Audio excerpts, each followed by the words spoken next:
factoring polynomial series. This is the second video, factor by grouping. We're going to be looking at this polynomial, and we're going to start factoring it by grouping now.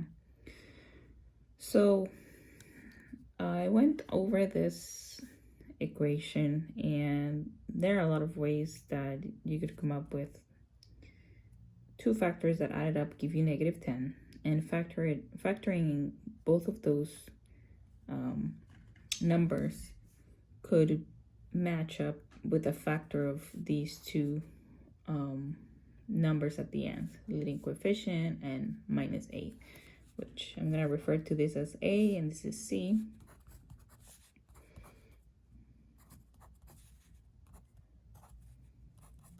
Okay, so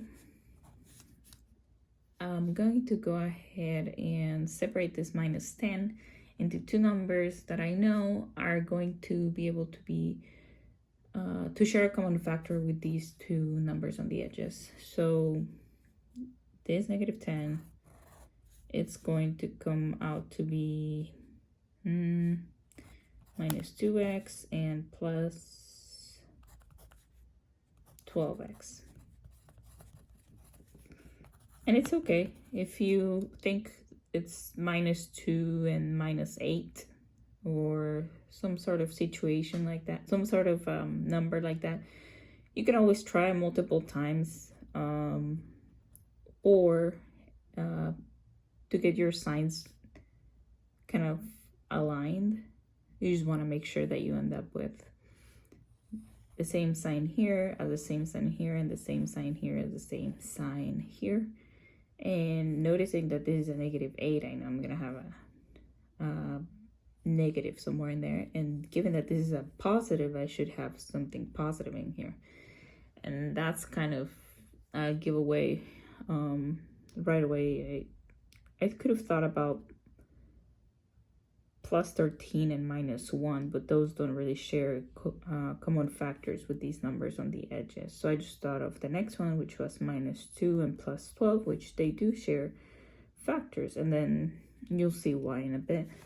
So I'm going to start with this side of the equation right now. I'm going to have x as a common factor in this part.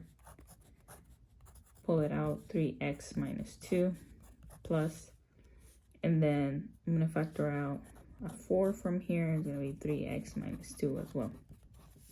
And in factor by grouping, I'm always looking for this to be the same. In this case, it is.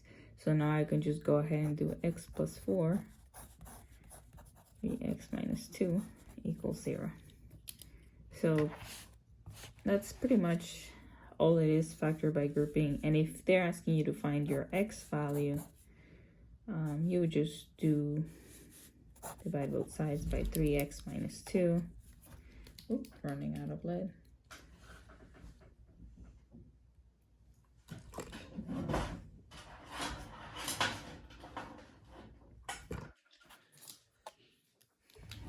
I'm gonna continue with the pen because I ran out of lead and I don't want to change it right now.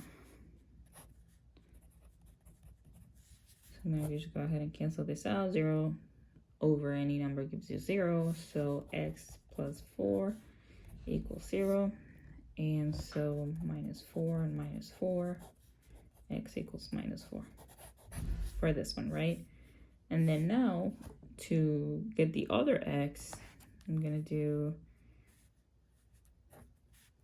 x plus 4, okay, x -2 equals 0.